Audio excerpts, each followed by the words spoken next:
कहानी की शुरुआत होती है लाखों साल पहले, जब पृथ्वी आज जैसी नहीं थी। तब यहाँ घने जंगल, विशाल समुद्र और असंख्य छोटे छोटे जीव जंतु रहते थे। समय के साथ जब ये पेड़ पौधे और जीव मरते गए तो वे धीरे धीरे मिट्टी और चट्टानों की परतों के नीचे दबते चले गए। हजारों लाखों साल बीतते गए, ऊपर से मिट्टी जमा होती गई, चट्टानों का दबाव बढ़ता गया, धरती के भीतर तापमान भी लगातार बढ़ता गया। इस अत्यधिक दबाव और गर्मी ने उन दबे हुए पौधों को धीरे धीरे बदलना शुरू किया। लेकिन ये तेल धरती के अंदर किसी झील या नदी की तरह खुले में नहीं होता। ये चट्टानों की सूक्ष्म दरारों और छिद्रों में जमा रहता है, जिन्हें ऑयल रिजर्वियर कहा जाता है। इन भंडारों को ढूंढना आसान नहीं होता। इसके लिए वैज्ञानिक और इंजीनियर आधुनिक तकनीक का उपयोग करते हैं। वे भूकंपीय तरंगों यानी साइज्मिक वेव्स की मदद से धरती के अंदर की संरचना का अध्ययन करते हैं। विशेष मशीनें जमीन पर कंपन पैदा करती हैं और जब ये तरंगे धरती के अंदर मौजूद चट्टानों से टकरा कर वापस आती हैं तो वैज्ञानिक कंप्यूटर की मदद से ये समझने की कोशिश करते हैं कि कहाँ तेल या गैस हो सकती है। इस पूरी प्रक्रिया को ऑयल एक्सप्लोरेशन कहा जाता है। जब वैज्ञानिकों को ये विश्वास हो जाता है कि किस जगह पर तेल मौजूद है, तब वहाँ विशाल ड्रिलिंग मशीनें लगाई जाती हैं। इन मशीनों को ऑयल ड्रिलिंग रिग कहा जाता है। ये मशीनें जमीन को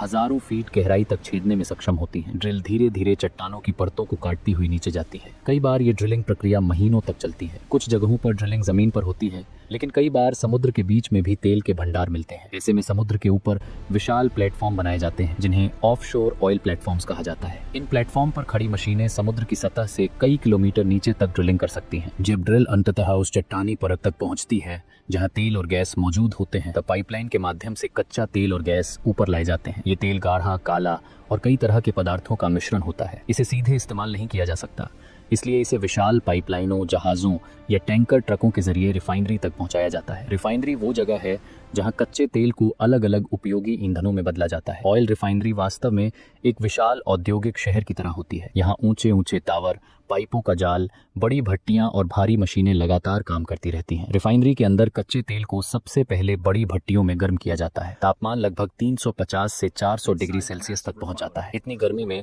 कच्चा तेल धीरे धीरे वाष्प में बदलने लगता है। इस गर्म वाष्प को एक विशाल टॉवर में भेजा जाता है, जिसे फ्रैक्शनल डिस्टिलेशन कॉलम कहा जाता है। ये टॉवर कई मंजिल ऊंचा होता है और इसके अलग अलग हिस्सों में अलग अलग तापमान होता है। हल्की गैसें ऊपर की ओर चली जाती हैं और भारी पदार्थ नीचे की ओर जमा होते हैं। इसी प्रक्रिया के दौरान कच्चे तेल से अलग अलग उत्पाद निकलते हैं, जैसे petrol, diesel, kerosene, jet fuel और एलपीजी गैस। एलपीजी यानी लिक्विफाइड पेट्रोलियम गैस मुख्य रूप से दो गैसों का मिश्रण होते हैं, प्रोपेन और ब्यूटेन। ये गैसें सामान्य तापमान और दबाव पर गैस के रूप में रहती हैं, लेकिन जब इन्हें उच्च दबाव में रखा जाता है तो ये तरल में बदल जाती हैं। यही कारण है कि एलपीजी को सिलेंडरों में भरकर सुरक्षित रूप से रखा जा सकता है। जब सिलेंडर का वाल्व खोला जाता है तो अंदर का दबाव कम हो जाता है और तरल गैस तुरंत वापस गैस में बदल जाती है। यही गैस जब स्टोव में जलती है तो एक साफ और नीली लौ बनाती है। रिफाइनरी से निकलने के बाद एलपीजी को सीधे सिलेंडरों में नहीं भरा जाता। सबसे पहले इसे गैस प्रोसेसिंग प्लांट में भेजा जाता है, जहां गैस की शुद्धता सुनिश्चित की जाती है। इस प्रक्रिया में गैस से नमी, सल्फर और अन्य अशुद्धियां हटाई जाती हैं। इसके बाद एलपीजी को बड़े बड़े स्टोरेज टैंकों में रखा जाता है। ये टैंक इतने विशाल होते हैं कि इनमें लाखों लीटर गैस स्टोर की जा सकती है। इन टैंकों में गैस को उच्च दबाव पर रखा जाता है ताकि वो तरल रूप में बनी रहे। अब शुरू होता है एलपीजी का असली सफर, हजारों किलोमीटर का सफर। दुनिया के कई देशों में एलपीजी का उत्पादन होता है, लेकिन हर देश अपनी जरूरत का पूरा एलपीजी खुद नहीं बना पाता। इसलिए कई बार एलपीजी को दूसरे देशों से आयात भी करना पड़ता है। इसके लिए विशाल एलपीजी टैंकर जहाजों का उपयोग किया जाता है। ये जहाज समुद्र के हजारों किलोमीटर का सफर तय करके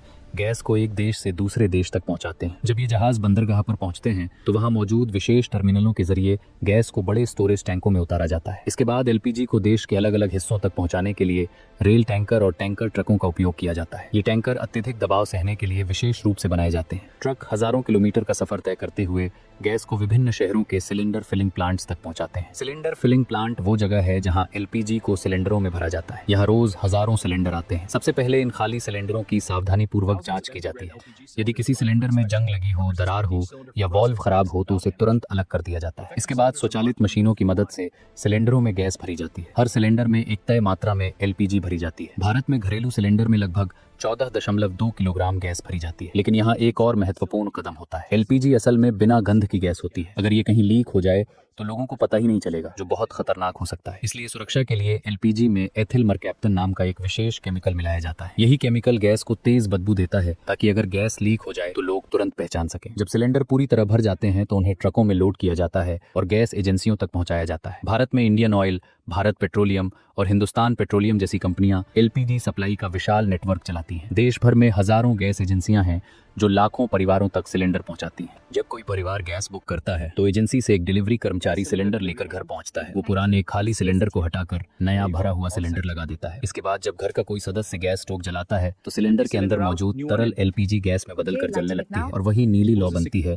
जिससे खाना पकता है। आज एलपीजी ने दुनिया में खाना बनाने के तरीके को पूरी तरह बदल दिया है। एक समय था जब लोग लकड़ी, कोयला या गोबर के उपलों से खाना बनाते थे। इससे घरों में बहुत धुआं भर जाता था और स्वास्थ्य पर बुरा असर पड़ता था। लेकिन एलपीजी ने रसोई को साफ, सुरक्षित और तेज बना दिया। आज करोड़ों लोग एलपीजी की वजह से धुएं से मुक्त रसोई का आनंद ले रहे हैं। तो अगली बार जब तुम अपनी रसोई में गैस स्टोव जलाओ और वो छोटी सी नीली लौ दिखाई दे तो याद रखना कि उस लौ के पीछे छिपी है लाखों साल की प्रकृति की कहानी। धरती की गहराई से शुरू हुआ एक लंबा सफर, विशाल रिफाइनरियों की तकनीक, हजारों किलोमीटर की सप्लाई चेन और अनगिनत लोगों की मेहनत। यही है एलपीजी की असली कहानी। एक ऐसी कहानी जिसमें विज्ञान, प्रकृति और इंसानी तकनीक मिलकर हमारी रोजमर्रा की जिंदगी को आसान बनाते हैं। तो ये था आज का हमारा एलपीजी कैसे बनती है के ऊपर डॉक्यूमेंट्री वीडियो। आज हमने वीडियो में जो कुछ भी कहा उसके लिए इंटरनेट के ऊपर उपलब्ध जानकारी का इस्तेमाल किया है। ऐसे वीडियो बनाने के लिए बहुत समय, बहुत रिसर्च, बहुत मेहनत लगती है। वीडियो को लाइक कीजिए, चैनल को सब्सक्राइब कीजिए। धन्यवाद दोस्तों।